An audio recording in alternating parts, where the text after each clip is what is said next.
Zimbabwe is understood to have a housing deficit of about 1.3 million units. Accommodation is a problem for people everywhere, but particularly for civil servants. Government is trying to change this. Accommodation is a major challenge in Zimbabwe, especially for those in civil service, and the border town of Beitbridge is not an exception.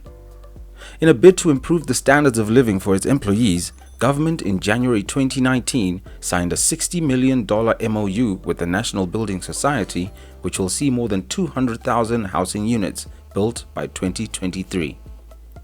The development is aimed at availing non-monetary benefits for its workers, at the same time upholding human dignity and improving the standards of living for the generality of civil servants.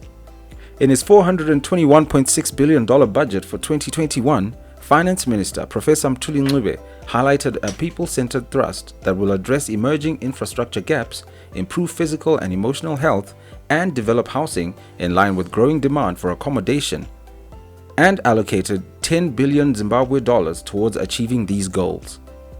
This week, we zoom in on Beitbridge, a border town on the southern part of Zimbabwe with a population of 50,000 people, and this is the country's major port of entry. Government, through the Ministry of National Housing, is expediting construction of houses meant to benefit civil servants deployed in the town. Resources have been committed to complete 16 duplex flats, 52 F14 houses, and several garden flats. We are in Beitbridge town. Well, this is in Ward 6, but this area is normally called yellow houses, meaning this house go down. I'm sure we're all aware that everyone, even constitutionally, they've got a right to have a decent accommodation.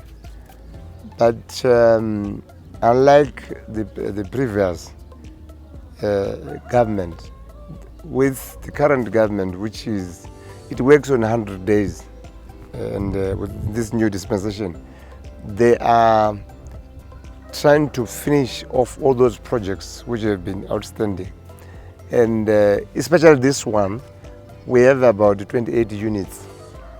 5 of the units are yet to be connected with the sewer, but the rest are now okay. If these units are finished in time, they will play a very big role to the civil servants. Currently, the civil servants in this town are staying on private accommodation. Unfortunately, Beitbridge, if you didn't know, it's renderized. Everything you use rents, and the civil servants are forced to pay their rent in rents, which means he gets his RTGS, he must look for money, committing a crime again to get rents. You are all aware that the civil servants are paid in RTGS, but people here don't like the RTGS. They want rents. So I think as per Vision 2030, that at least we must have a decent accommodation for everyone. The people here in Beitbridge are eager for the completion of this project. Yeah, that's true.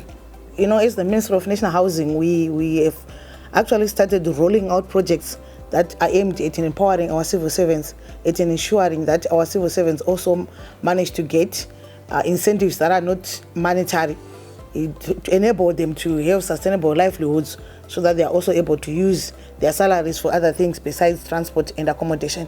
So in Beitbridge, we actually have a project that is currently running with 52 F4 houses.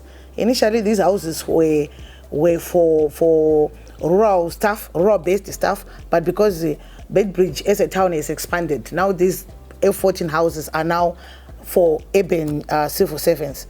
And for those 52 houses, 29 are actually ready for people to occupy them. Everything is there. We're just waiting for our committees to sit down and identify the civil servants that can be able to occupy those houses as soon as possible. The remainder of them are also ready. In terms of structure, they are ready. What is left is for them to be connected to sewer and water reticulation. The Beitbridge project should be completed by the first quarter of 2021. The accommodation story goes beyond this border town, and one can only look forward to more such developments nationwide.